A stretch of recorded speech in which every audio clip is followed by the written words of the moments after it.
Years ago, ages ago, on the same earth where we are, were living people like us, but with warmer hearts.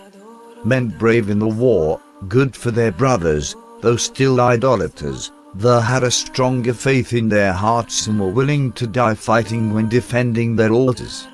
The land plowed today by hook plows is covered with their tombs.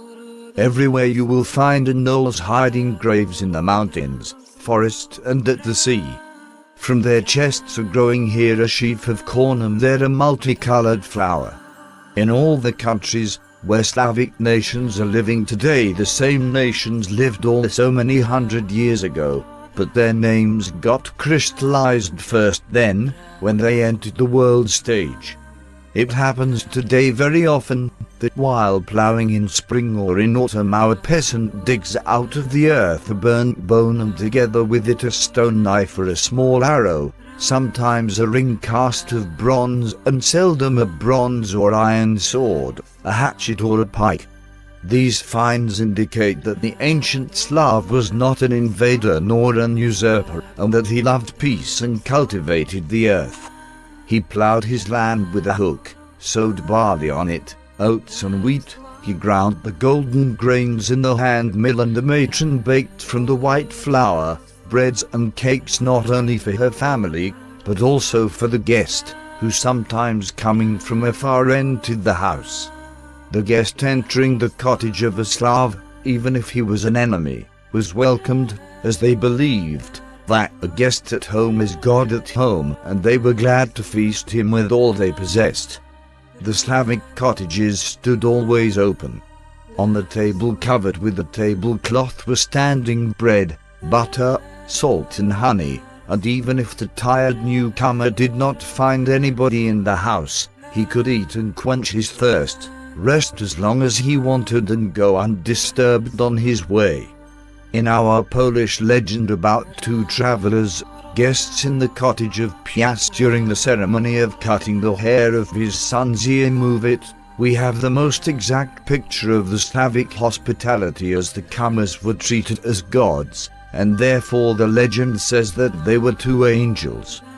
The Slavic hospitality was well known even among the foreigners. It was praised even by German chroniclers of the 11th and 12th century, enemies of all the Slavic race, and also Van Helwold in his work, The World of Slavs, candidly praises the hospitality of the Polish nobles and folk.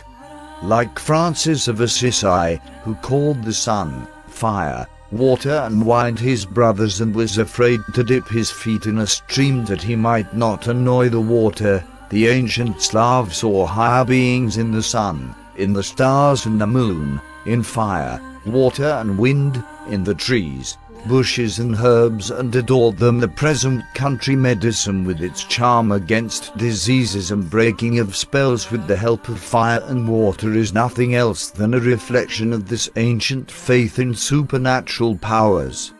Our ancestors, who permanently lived in large pathless forests, prairies and fields, pried into the bewitched secrets of the beauty of these spaces, which sometimes were untouched by human feet.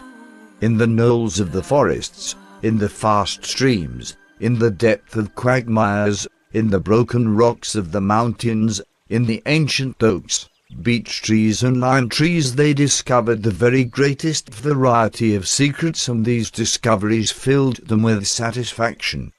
The horror and the beauty of a summer storm with lightning zigzags on the dark ground of the sky, covered by volumes of clouds, filled them with fear, for they saw in these blinding ribbons of the lightning a supernatural power. They saw the power of the mighty god Perun.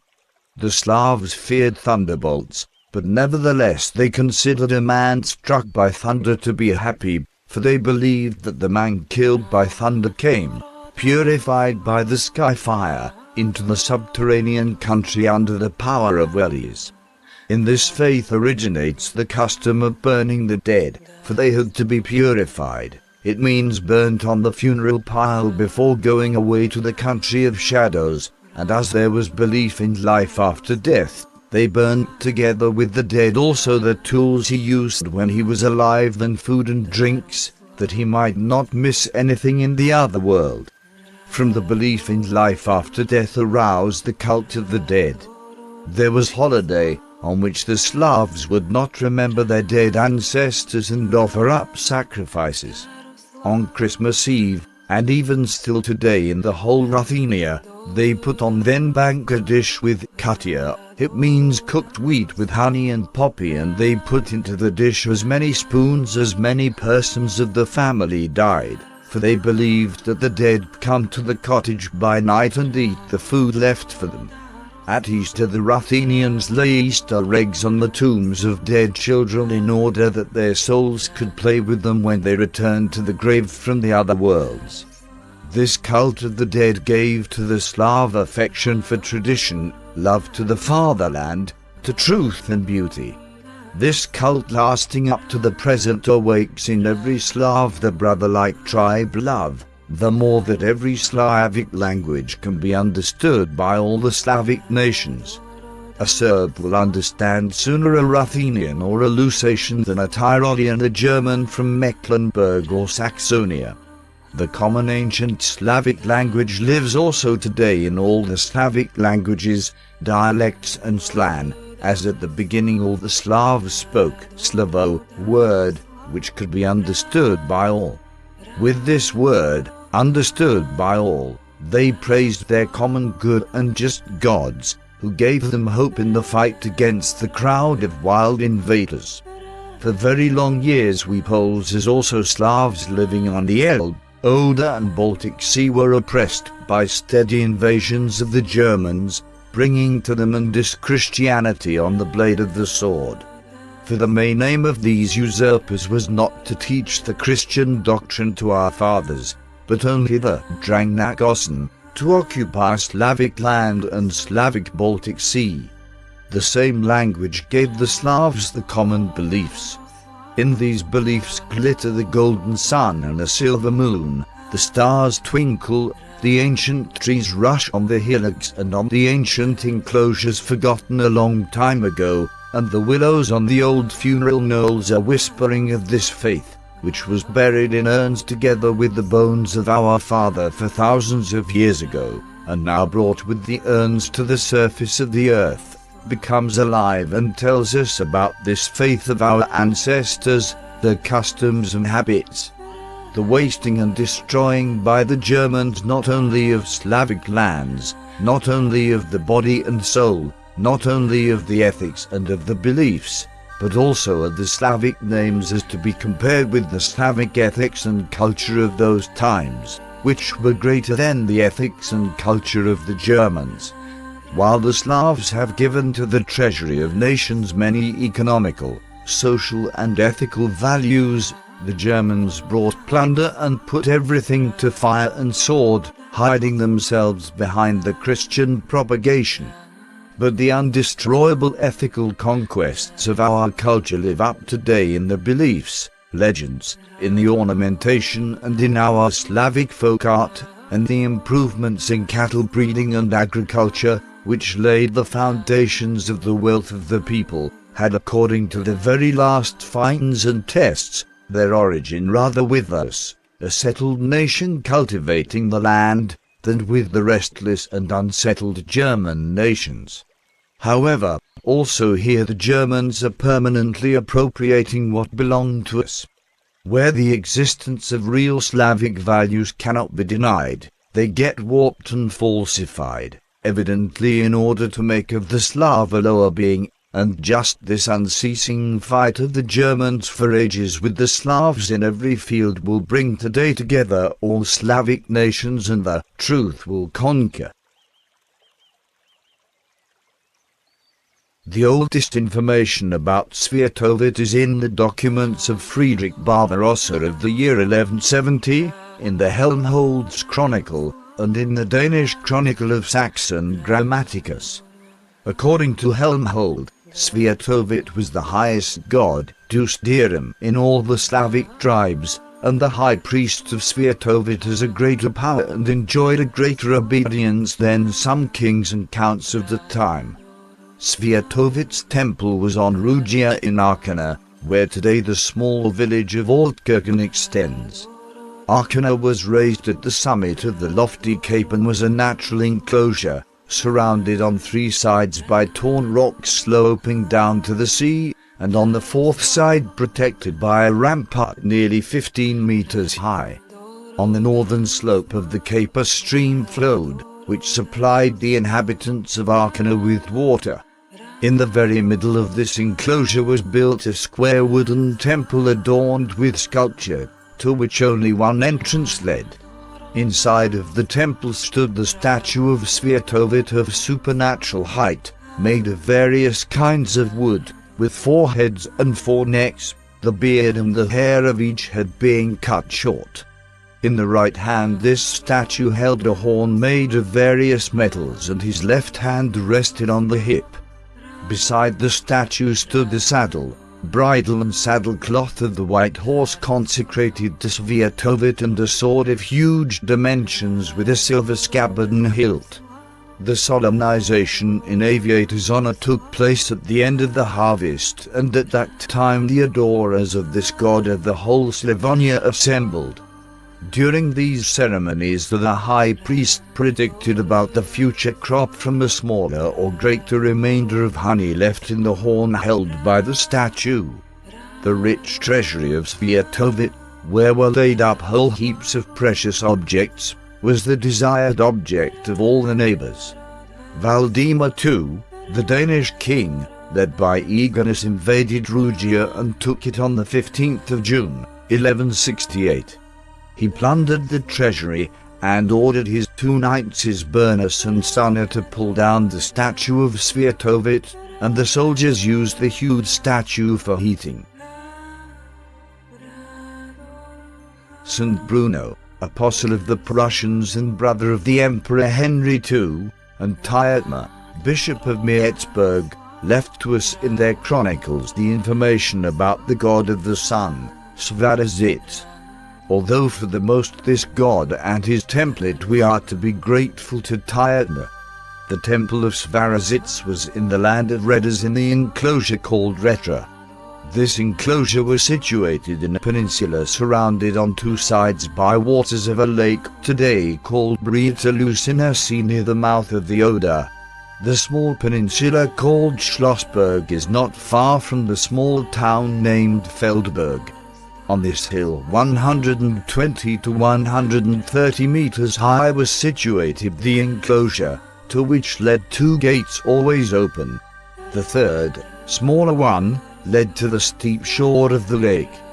This enclosure divided itself in the lower one, surrounded with a high mound and a wall of granite blocks, and higher situated in one, also possessing defensive ramparts and 3 high wooden bastions, through which led passages for foot and horsemen. The temple itself, artfully built of wood on a square plan, was raised on the highest situated place of the higher enclosure, but instead of on foundations, it was built on horns of various animals, and the outside walls of this temple were ornamented with bas-reliefs. Among the many statues of gods, which stood inside of the temple, St. Bruno mentions Svarazits as the first. From the middle gate of the lower enclosure to the middle gate of the higher one lead broad comfortable stone stairs. Hereby the temple was held like in Arkana, a black horse only used for predicting. Here were stored the war ensigns of all the Luthetian clans, which they took away from the temple when they took the field, and which returned to the temple's treasury together with the prey after the war. According to the words of C. Burchard, discoverer of this temple, the whole enclosure resembled by its situation the Athenian Acropolis. Also the fragments of early Slavic pottery from the 8th century, found here, indicate the high culture of the inhabitants of this enclosure. Burchard says that here lived not a usual Slavic folk but Slavic elite, similar to the later cultural people accustomed to Saxonian porcelain. The priests of Svarazits held for very long ages the power over the whole Slavic tribes on the Elbe, Oder and Vistula. First in the year 1069 Bishop Burchard of Halberstadt, leading mighty regiments of German knights, destroyed with fire and sword the whole country of Luthetians and Redders, took Retra, plundered the treasury and returned to Germany on the holy horse of Svarazit. After the destruction of Retra, the Redders probably rebuilt the temple, but already on the Fischer Isle on the back lake, forming the mouth of the river Oder, for in the German chronicles there are notes about the destroying of Svarazit's temple again twice, and this in the year 1126 and 1151. This rebuilt temple is supposed to have been seen and described by Adam of Bremen. The name of the god Svarog and Svarazits is also known from the Ruthenian chronicles. And here the chronicler says that the Ruthenians, when praying to the fire, call it Svarozenets. By all the areas the highest god of sun was also the god of thunderbolts. The name Svarog has the same meaning as the Sanskrit name Jaws, the Greek Zeus, the Roman Jupiter. The Svarazits of Retra would be the son of Svarog, who replaced here the father as Zeus replaced Kronos. Therefore Svarazits was not only the god of the sun, but he was also the god of the fire, burning on the fireplace, and it is known that fire was adored as a god by all the nations.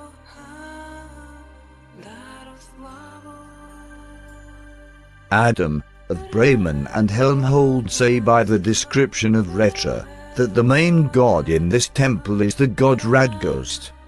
Probably in this temple on Retra or in the rebuilt one on the Fischer Isle on the back lake, Tilensee, which latter was seen by Adam of Bremen, was also a statue of the god Radghost as the god of Redders, for Tyetma himself mentions a great amount of gods in this temple.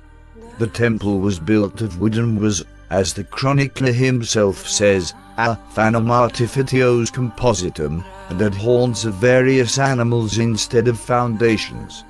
In this temple stood a statue of Radghost ornamented with gold, with a helm in the form of a bird on the head, a black head of the Hu, a sort of wild oxen, and a two-bladed hatchet. The sacrificial altar was covered with a golden cloth. In the stable by the temple was held the black horse, consecrated to this god and used only for predicting. The name Radghost is composed of two words, red and ghost. The old Slavic word red exists up to the present in all the Slavic languages and means quick, gay, willing. The old Slavic word ghost, the Czech host, the Ruthenian hist, the German ghost, the Latin hostess has the same meaning as the Polish word ghosts, and the latter exactly corresponds to the Doric Hestia and the Ionic Eist and means fireplace. From it originates the Greek goddess Hestia, the patron of the home fire, previously adored as the home fire or sacrificial fire itself, and to this word would correspond the old Slavic word gostia. By the Serbs the word pogostia means cemetery. Po in this word is only a prefix and the whole word would mean a burning place. And also here in this word are hidden the old Slavic means of burning the dead on the funeral piles. When the custom of burning the bodies has been changed in the course of ages for the custom of burning the dead, the old name of the cemetery hiding urns, pogostia, has been transferred on the present graves in the cemeteries.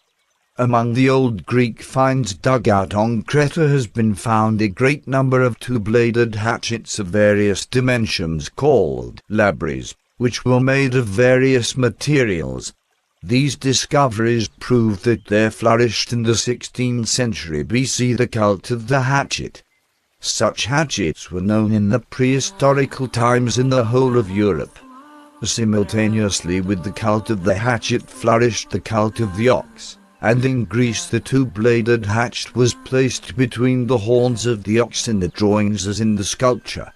The hatchet was the symbol of the German god Thor, and the ox was consecrated in Greece to Zeus, whom they imagined in the figure of an ox and his wife Hera in the figure of a cow.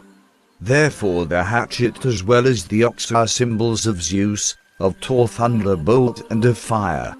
From the Greek urns and urns Zeus pictures with a winged thunderbolt as symbol of power in hand. Then, as the name itself shows, Radghost is a quick fire, it means thunderbolt. The hatchet held in his hand and the head of two wild ox on the breast are also symbols of the thunderbolt, and the black-winged bird on the head of the god is the symbol of the quickness of thunderbolts. It can be now understood why there were so many horns of various animals placed at the foundations of the Temple of Radghost on Retra, as we mentioned, because they are here symbols of Akon thunderbolts. All these symbols of Radghost are very primitive and are involved in the darkness of many hundreds of ages. However, the name Radghost is already a Slavic one and is transferred from the name of the quick fire caught from the sky by Prometheus and brought to the earth on the home fireplace in the form of Hestia, goddess of the fireplace, identical with the old Slavic word, ghost, which has been transferred in the course of time on the man coming into the cottage and greeting that ghost, the fire. And thus arose the Polish word, ghosts, gosinosk. Then from the primitive hatchet and from the head of the wild ox, as symbols of the thunderbolt, we got Radghost, the god of the Slavic hospitality, and the old Polish proverb says, a guest at home is God at home, and a second one, Chumhata Bogatatim Rada, all what the dwelling contains, you are welcome to. And here we see that the Radahata, the open dwelling of the Slav, was the fire, ghost, which burnt in the house, and that it was rich, because of his fire, and that it was Rada, because it welcomed every guest who crossed its threshold. Helmhold himself experienced the Slavic hospitality in the year 1156 in Wagria, and he says that he was convinced of what he had only previously heard about, that no other nation is more kind and generous with reference to hospitality than the Slavs, and if it was proved by anybody, which however very seldom happened, that he did not let a stranger enter his house and did not entertain him, it was allowed in such a case to burn his house and to declare him dishonored and a churl, because he refused bread to his guest. Helmhold of Holstein in his Chronicle of the 12th century says that the Slavs living on the Elbe and on the Baltic Sea swear by the good and bad god, saying that all the good depends on the white god and all the bad Grim the black one. They call the bad god Chernobo, black god.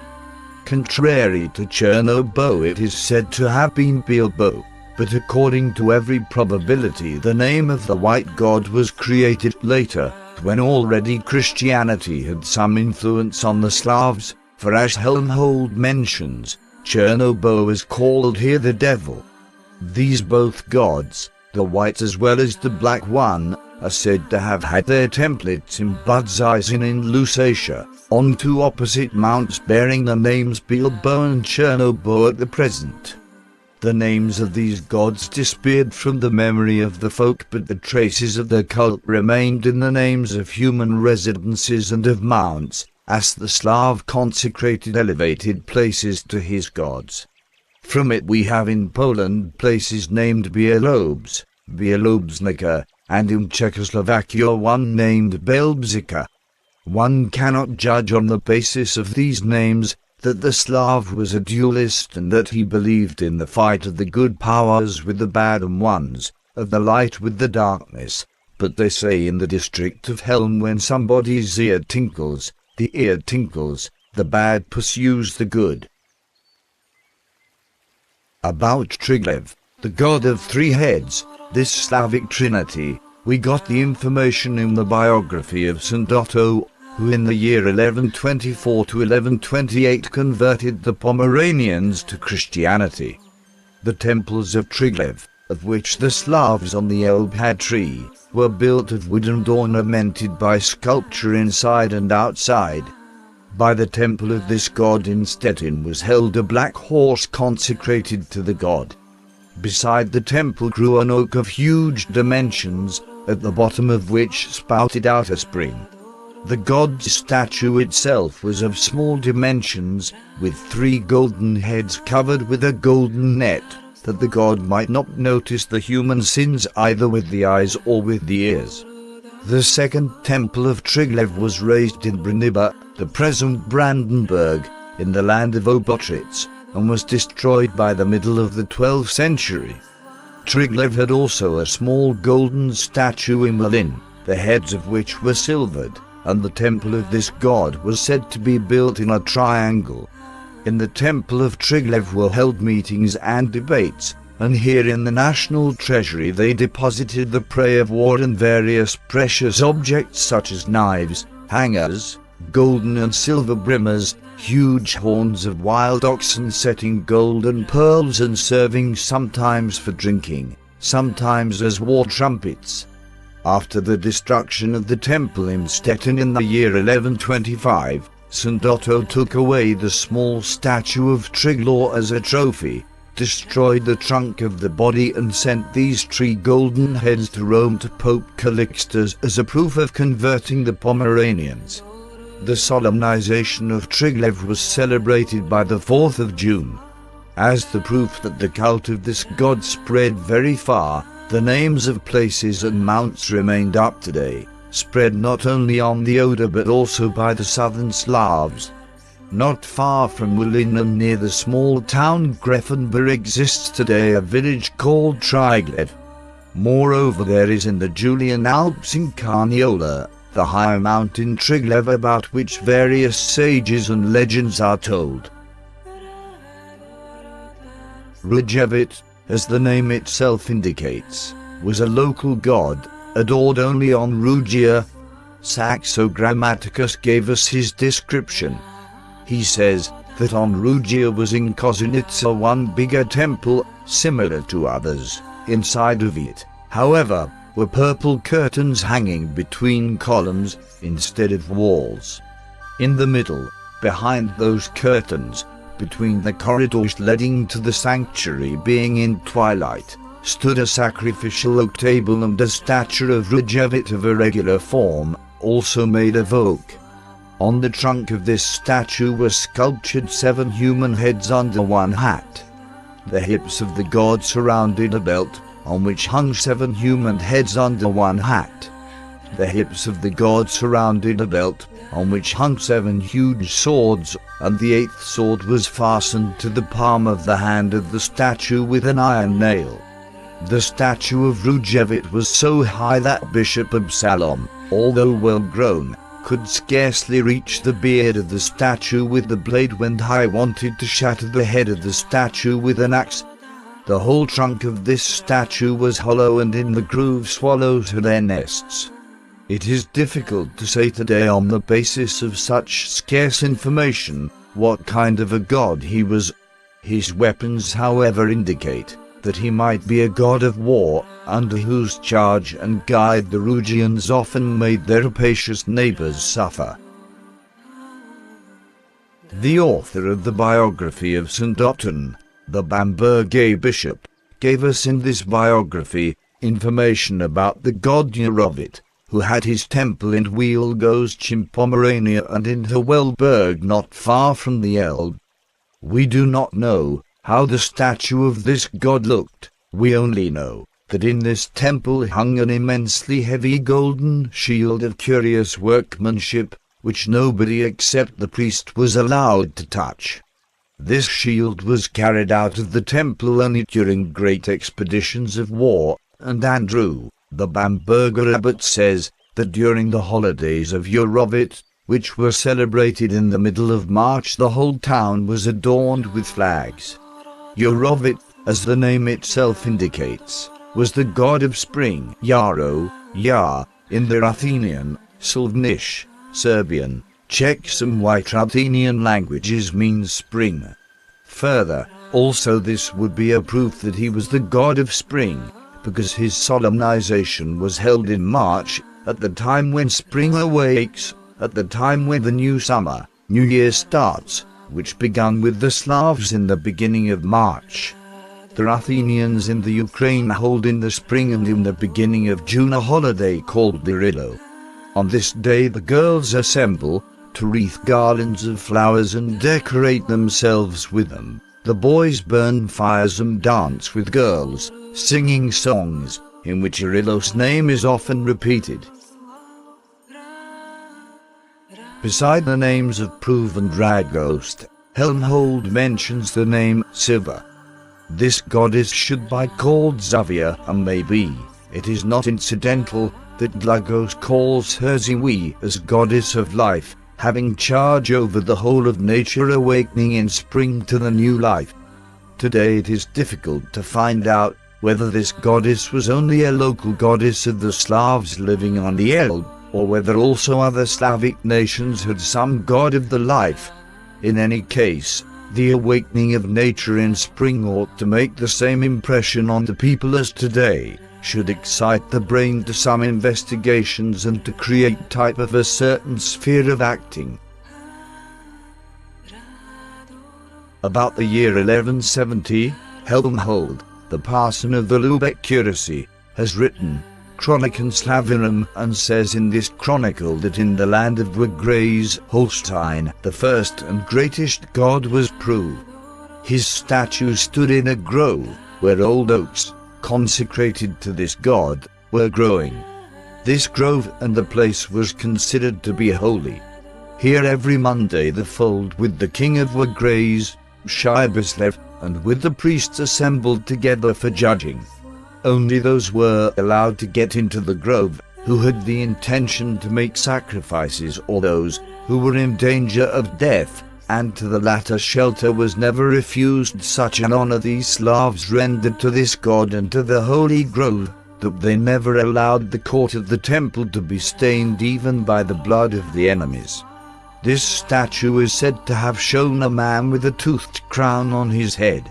He had eyes of bull, was wholly naked, and only on the feet he had boots with large turned-up legs. On the right arm he held an oval shield, through the middle of which went a stripe adorned with ballets. In the left hand he held a long spear, on the top of which was a dart, from which hung a small flag. Pruv was the god of law, but he had probably the same meaning as Perun. To him as well as Perun were consecrated oaks. Thanks to Saxon Grammaticus we have got information about the name Poranat, the god of the Slavs living on the Baltic Sea, also called Poraniats. This god possessed four heads, and the fifth one raised itself out of his breast. He is said to have been the god of voluptuous love. Saxo gives us also the name of the god adorned in Kazanitsa on Ruijven called Porwit, the statue of which had four heads and stood in the temple without any weapons.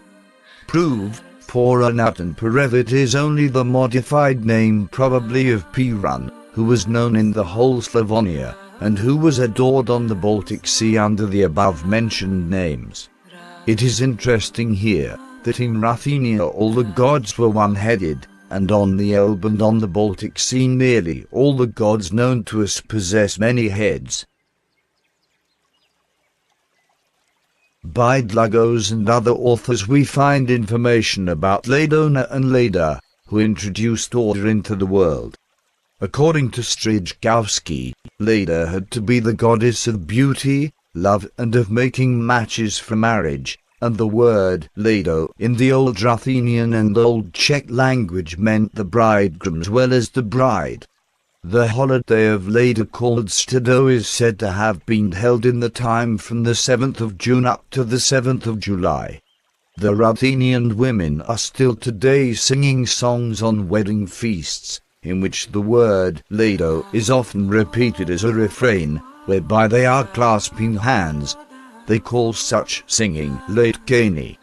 With us, in the district of Lublin, the folk mention in wedding songs also Lado Lado, and this same name can be found in the ceremonial wedding songs of the Polish, Ruthenian, Russian and Serbian folk, and a Ruthenian song says about Mother Leda, "Bless Mother, O Mother Leda, to call the spring and to drive away the winter." According to Logos, this goddess of the beauty and love is said to have imagined as a very beautiful black-browed girl.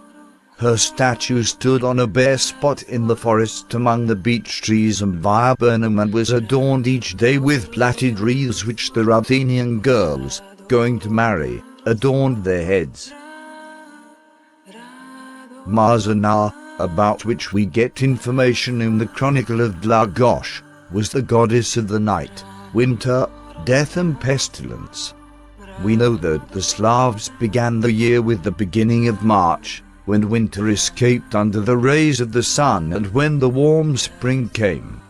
Therefore, at the beginning of March they clothed a straw doll in torn women's clothes and carried the disliked winter Marzana, it means this doll, to the river, where they drowned it, singing, "We are carrying death out of the village and bring summer into it." But when there was no river near, they made fire and burnt it on the pile, singing ceremonial songs. Still today in some western districts of Poland, in the beginning of March, children visit cottages with a pine branch decorated with colored ribbons. This celebration is called New Summer, May Holiday or Grove Holiday. In the district of Gostin, the children sing during this celebration as follow: "Mistress, new summer in the lobby, if you want to see it, look at it, but you must give us something the green May, a basket of eggs, and a cake and a small bread and a cracknel and little whey cheese, we will take all we will take."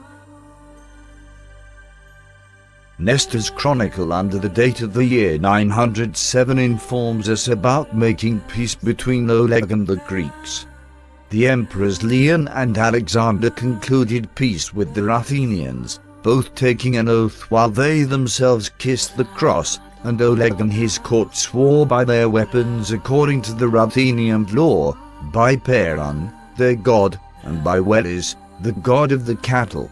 And when the Ruthenian prince, Sviatoslav, concluded peace with the Greeks in the year 971, he said in his oath, "But if I myself and these with me and my dependents shall not fulfill anything of the above said, then let us be damned by Perun and Welis, the god of cattle, that we might be yellow as gold and that we might be cut to pieces with our own weapons."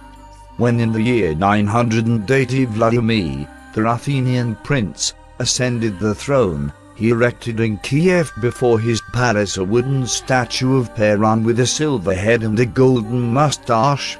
However, when Vladimir got baptized in the year 988, he ordered the statue of Perun to be pulled down in order to tie it to the horse's tail, to be pulled to the Dnieper and thrown into the water.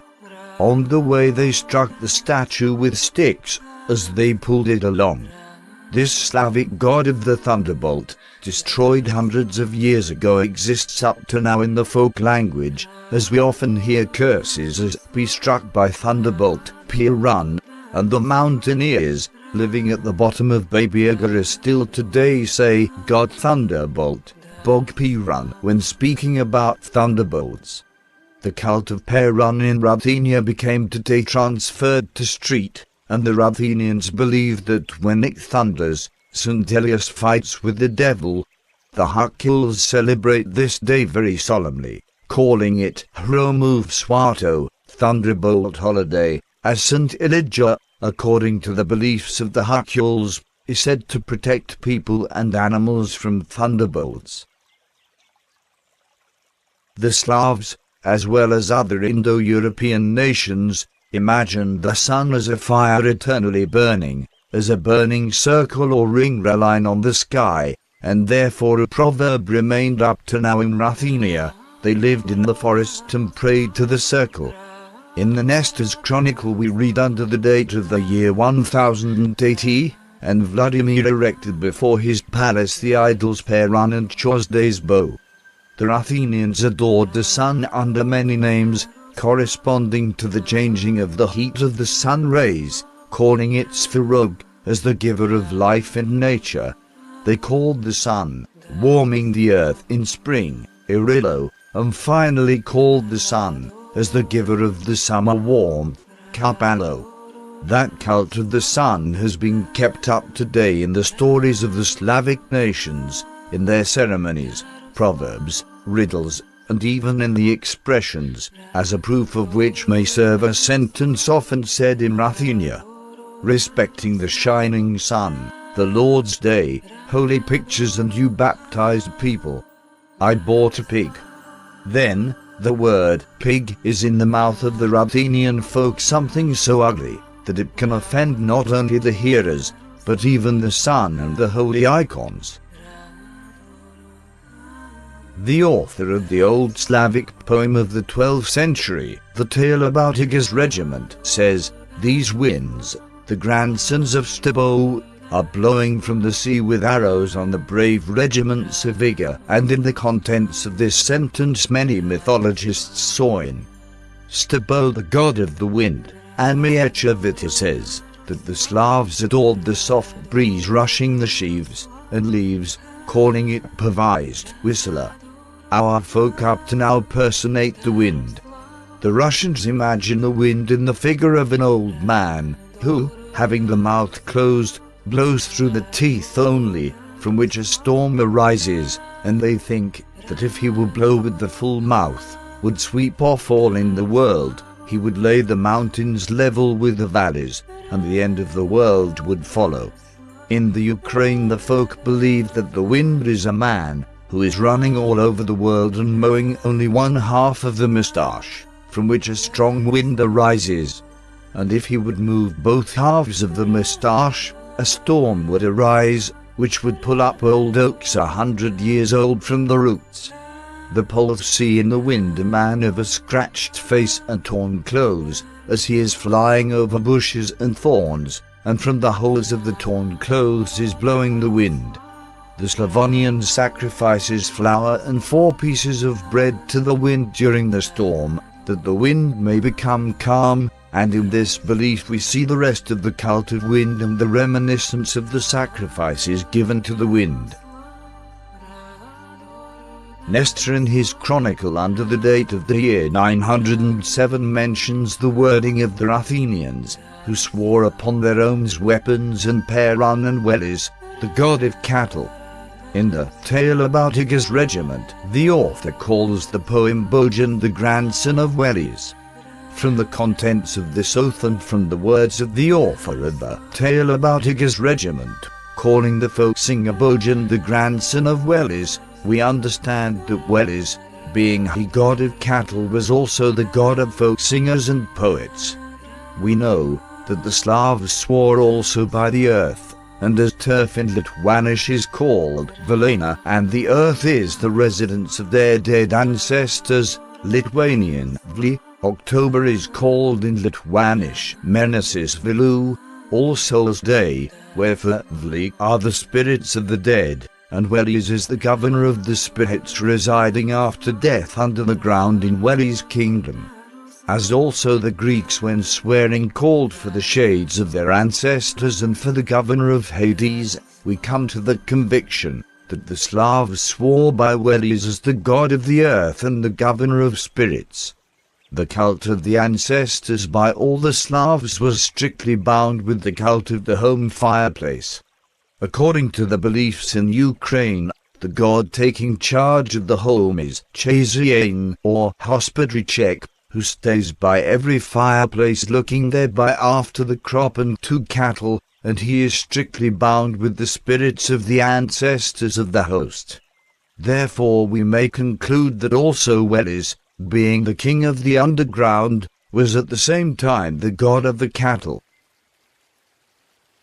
Nestor mentions in his chronicle that before the palace of Vladimir in Kiev stood the statue of Perun and Hesstia's bow, in whose 2 last names some mythologists wanted to see one god of the sun.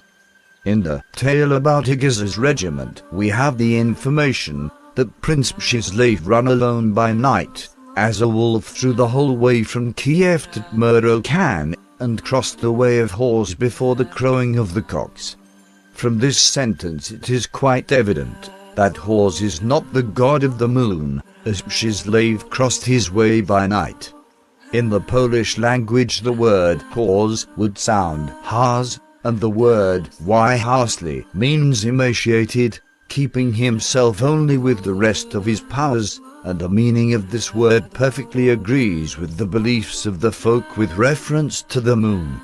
The Slavic nations distinguish in the changes of the moon two phases, except the full moon, that is the first quarter, which is called by the folk new moon. It means the new bearing moon, and the last quarter called vtik. It means the flimsy, disappearing, dying moon. The folk also believe that a child born during new moon will be happy. That eggs are to be laid under the hen only during the new moon, in order that from all of the eggs chickens may be hatched. Diseases, however, are to be charmed only during vtik, as then the illness must go away as the moon disappears from the horizon.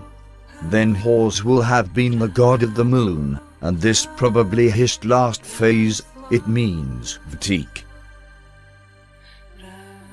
Among gods, to whom Vladimir the Great erected statues in Kiev, Nestor mentions also the goddess Mokoosh.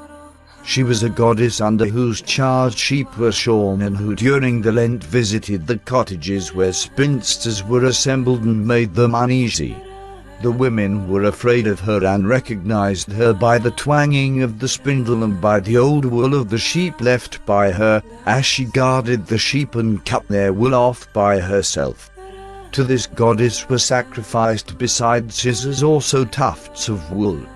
The memory of this goddess lasted through ages, and still in the 16th century the priests asked the women in Ruthenia in confession whether they went to Mokoosh to predict, as the Russian word mokshit means to obtain something by begging and importuning. Mokoosh was also a defender of women and their work. She guarded the cultivation of flax and spinning, and as other sources mention the name Mokoosh in sexual matters, one can draw the conclusion that Mokoosh in some degree resembles Venus. In the Ruthenian chronicles we still have the names of Sim and Argiel. It is difficult today to find out whether this is one name or two. The name Sim is masculine and the corresponding feminine word would be Sima, eventually Semia, family. The Sim was the god of the home, having charge of the family, the god whom the Poles called later Boss and the Ruthenians Domuvik and Didk from the word Dziadek, old man. The word Argiel, corresponding to the Lithuanian Rugulis, Rugus means in Lithuanian, rye, would mean the god of rye, corn or agriculture, and therefore Simagl was the god of the family and of housekeeping. About the god Periplut we got information from the monument of the Middle Ages Ruthenian literature, the tale about how the pagans adored idols. The author says in this work that the Slavs gave sacrifices to werewolves and to Mokoosh, to spectre sirens and to Periplut, and dancing, drank from horns to his honor. In the Ruthenian language there is a word, Perplutaprazia, it means to become entangled. Periplut was the Ruthenian god of fate. He entangled people and probably betrayed them, and his name would today correspond to the Ruthenian word blood, fault, mistake, who is the demon blood often betrayed people. Beside these gods, the chroniclers also mentioned such names as Jesse, Niger, Lilam, Polylam, Zua, Ziwana, Peklos, Pripagala, Padage respectively Pagoda, but we can't say anything exact about these names as the names themselves don't tell us anything, and it is difficult to fill with them the Slavic Olympus without having the necessary dates.